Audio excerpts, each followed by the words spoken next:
Hey BookTube! It's the end of Read Your Bookshelf-a-thon, and I'm okay with how I did. I didn't finish my TBR list because it was pretty ambitious, and I knew that at the start, but I wanted to kind of push myself, and considering it's been slow going in terms of reading for me the past 3 years, because I was doing a literature degree, you kind of get disillusioned from reading, and it becomes a chore rather than something you enjoy to do. So I kind of, when I think of reading, I associate procrastination and kind of not wanting to do the reading, even though you do want to do the reading because you do enjoy the work, but you know how you're kind of your own worst enemy sometimes, and everyone procrastinates, and I feel like literature students just have it down to a T. But when I would read for pleasure, I would kind of feel guilty that I wasn't doing more reading for my course. I feel like that's where the difficulty for literature lies, because it's usually something that you enjoy, but it's also something you can never do enough reading for literature. There's always more to do. So I'm actually pretty pleased with how I did and how I managed to finish more than one book. Without further rambling, this is my wrap up. I just also want to thank everyone that kind of participated in the readathon and who ran it, especially Miranda, because I even though she's from down under, I kind of screwed up my sleeping pattern a bit, so I would usually talk on Twitter with people from Australia more so than my own country, so that's funny, but it's fine. I didn't really get into the ones either Orwell or Gaskell, because I didn't really feel bored at any point, and I wanted to kind of just stick with what I was reading. But I did, let's get this going.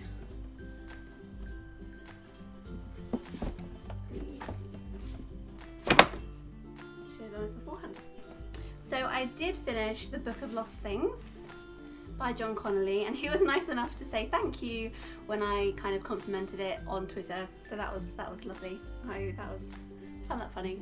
I was very, I don't know, it confused me at first. I had seen it on Jen Campbell's Jen Campbell video, I think, when she recommended it for fans of Harry Potter, and so I assumed that this was a kind of children's book, like similar age to Harry Potter, but I don't know if it still is, because the label on it on Amazon and everywhere is a bit confusing as well. It kind of, sometimes it's listed under children, sometimes it's fiction or speculative fiction. I was very confused, so I expected just kind of run-of-the-mill children's fiction with like a fantasy element, but I was pleasantly surprised. I was surprised, and I had to kind of adapt myself to the new situation, but I really liked it. He's actually apparently a thriller writer, and that really comes through. There's just bits in it I would not, even though the main character is a 12-year-old, I would not recommend a 12-year-old read it. There's just some kind of elements of adult themes throughout, but there's certain bits about kind of sexual perversion, gory aspects to it, and it just, I wouldn't suggest someone that was probably under 13. I would say there's definitely a teen book to read it.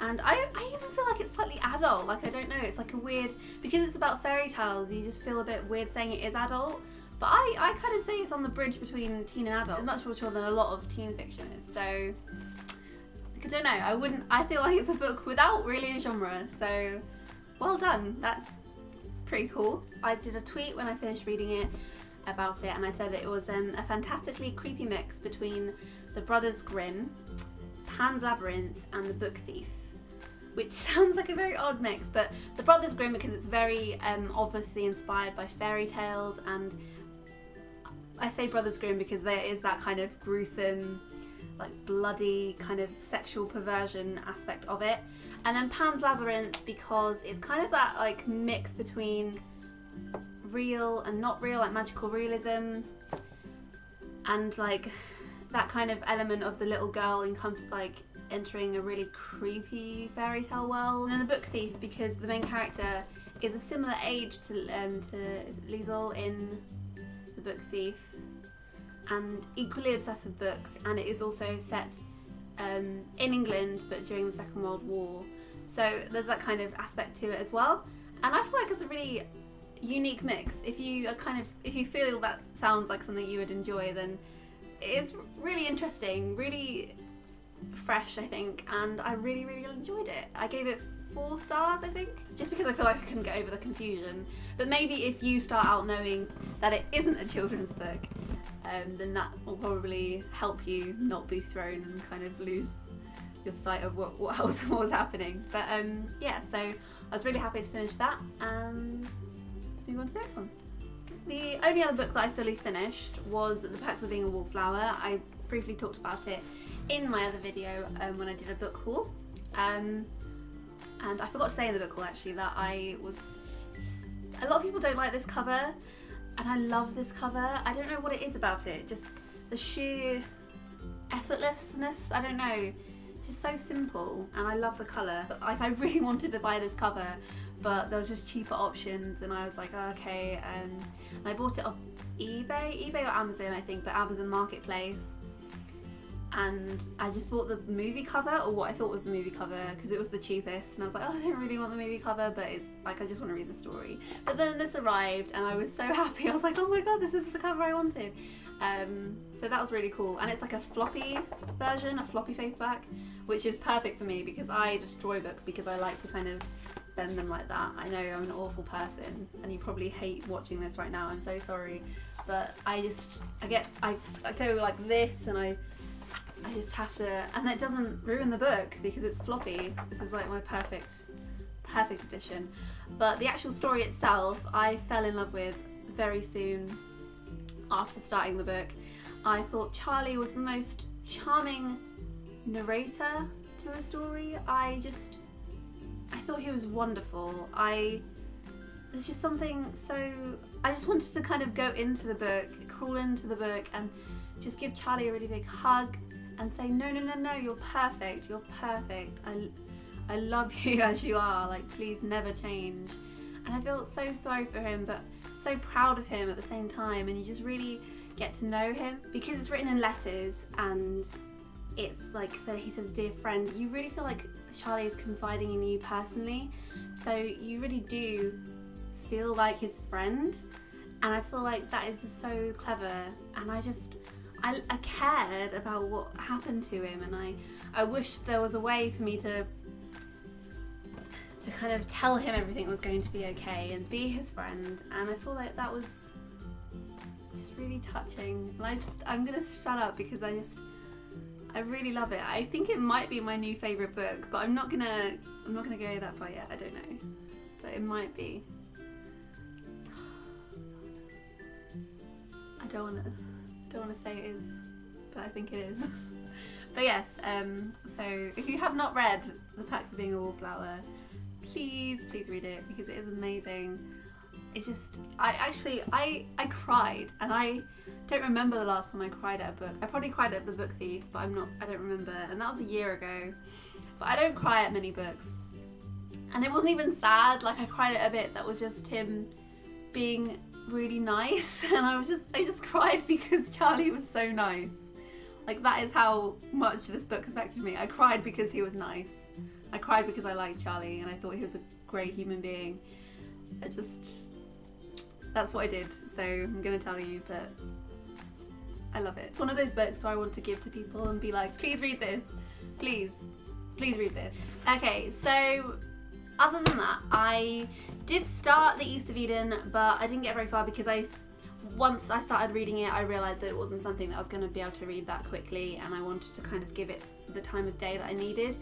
So I thought that I would go on to The Bell Jar instead, and I'm like halfway through The Bell Jar, or a little bit less than half, but I would have finished this, but quite short notice. My friend offered me a ticket to the Radio 1 big weekend because someone else couldn't go, and I had to go, even though it was the last day of the readathon. I was like, oh my god, I have to go because Imagine Dragons were playing and they are my favourite band. I've seen them 2 times before, this was my 3rd time. And they just make me so happy. I don't think I'm as, like, there's not much that makes me happier than when I'm just in an audience watching Imagine Dragons. I don't know what it is. I think it's because it's like, no one is watching you, no one cares about you. You can just like watch this band and not feel anything at all. You can just feel the music, you know? Because I love them so much. It's just all of my worries that I have, all my self-conscious, all my like things I'm self-conscious about, all my kind of reservations just kind of dissipate, and it's great, and I really love that feeling. And so I had to go, and it was amazing. So even though I didn't finish more books than I wanted, it was for a good reason. So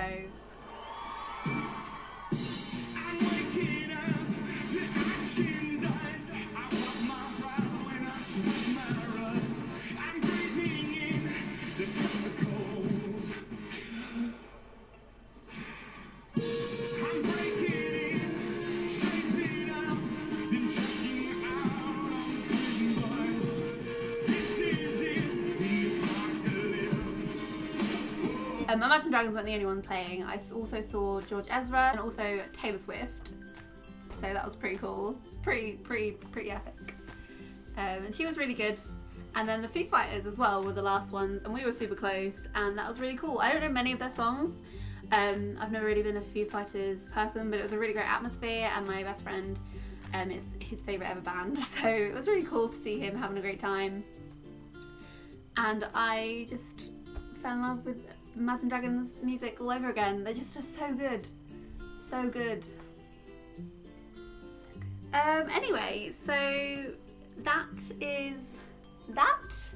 I apologise for my ragged appearance today.